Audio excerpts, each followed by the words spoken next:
Каспи Қазақстандағы ең сондай танымал банк десе болады. Қазір Каспи Голд практически бүкіл адамда бар. Қай жерге барсаң да Каспи Голд арқылы оплата істеуге болады. Бірақ бұның минустары бар және біраз плюстер бар. Плюстері туралы көп айтып керек емес. Ол аз болған жағдайда ешкім оны қолданбайтын еді. Мен бұл картаны примерно бірнеше жылдан бері қолданамын. Сол уақыт аралығында әрине плюстар көп, дегенмен минустары да бар.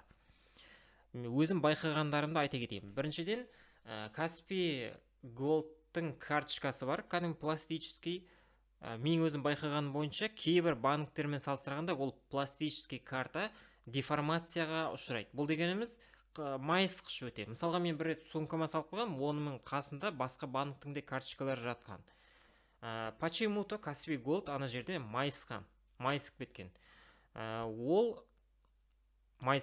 Оны кейін банкоматқа тыққан жағдайда кейін қабылдамай қалуы мүмкін. Бірақ мен тығып көрдім, оны нормально қабылдап тұр. Дегенмен майысқан, және ондайды қалпына келтіру бұл проблемный өте. Бір тегіс жерге бастырып қойғанның өзінде ол толығымен негізі қалпына келмейді екен.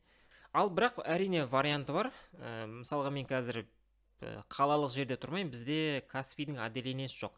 Каспидің отделениесіне баратын болсаң, картаңа бірдеңе болған жағдайда сен оны қайттан шығарып алуыңа болады. Бірақ мына жерде жазып қойғаны бойынша, яғни перевыпуск, яғни қайттан мен оны шығарғым келеді.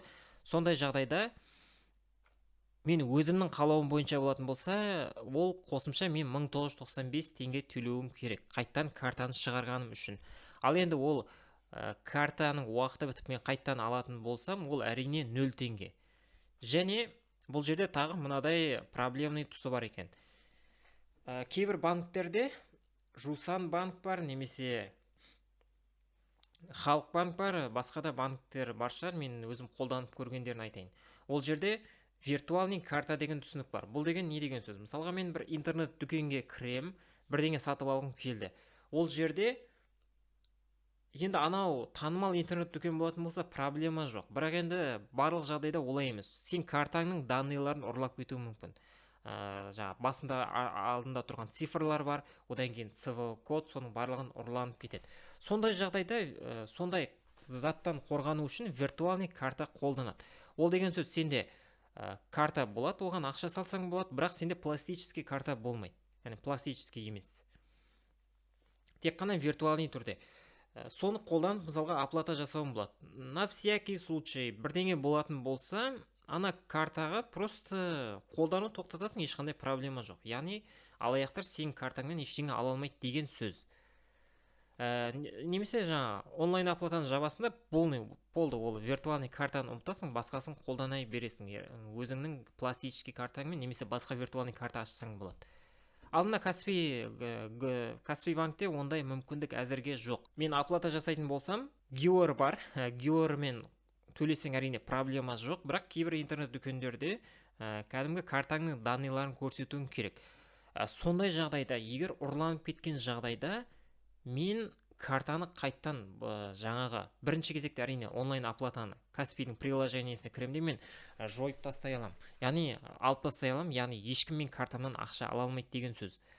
Бірақ по-любому мен оны интернеттен покупка жасаған кезде бәрібір ашуыма тура келеді. Ондай жағдайда әрине ол проблема. Данный ұрланған жағдайда ол картаны қайттан шығаруым керек, яғни данный өзгеру үшін. Ол үшін көріп тұрғанымыздай, мына жерде мен қалауым бойынша болатын болса 1995 теңге плюс төлем керек. Әрине ол көп емес, бірақ сонда да кейбір банктерде виртуальный карта бар. Каспиде де сондай мүмкін бір күн шықса, бұл әрине өте жақсы. Қосымша мен өзім байқаған минустары осы. Қосымша карта туралы айтатын болсақ, бұны көбі білет. Мысалға детский карташысы болады, мына сайтында жазып қойғандай. Одан кейін Каспи Голд бір жылға обслуживать ету бұл тегін, келесі жылдан бастап 1995 теңге жылына 1995 теңге. Бірақ алдағы уақытта ойлаймын, бұл обслуживание тегін болатын шығар деп. Себебі конкурентный басқа да банктер шығып жатыр. Ол жерде мысалға қызмет көрсету бірінші жыл, екінші жыл, қанша жыл қолдансаң да тегін. Қосымша комиссия жақтарын қарастыратын болсақ, картаны пополнить ету болсын, барлығы болсын, мына жерде міне 0 теңге. Одан кейін перевод бар. Перевод, егер мен мына Каспи Голдтан Каспи Голдқа аударатын болсам, бұл 0 теңге. Ал егер Каспи Голдта мысалға Халық банкі немесе басқа банкке аударатын болсам, бұл минимум 200 теңге немесе 0,95%. Бұл деген сөз, егер 2000 жоқ, егер 300 теңге аударсам, міндетті түрде 200 теңге хочешь не хочешь төлеуің керек. Ал енді одан кейін қосымша плюс 0,95% алынады. Мысалы 2000 аударсаң, содан 0,95% алынады, и плюс 200 теңге болады. Плюс 200 теңге қосылады. Әрине, егер белгілі бір суммадан асса осындай. Одан кейін международный перевод деген бар. Бұл да сондай. Ақша алу жақтарда бұл жақсы. Бұрын мысалға ақша алу кейбір банктерде платный болған, әр ақша алғаныңа сенен белгілі бір азырақ сумма ұстап қалатын. Бұларда тегін. Айына 300 мың теңгеге дейін. Қызмет көрсету бірінші жыл және тегін, екінші жылдан бастап 1995 теңге жылына. Бұл айына емес, жылына. Және перевыпуск жасау осындай.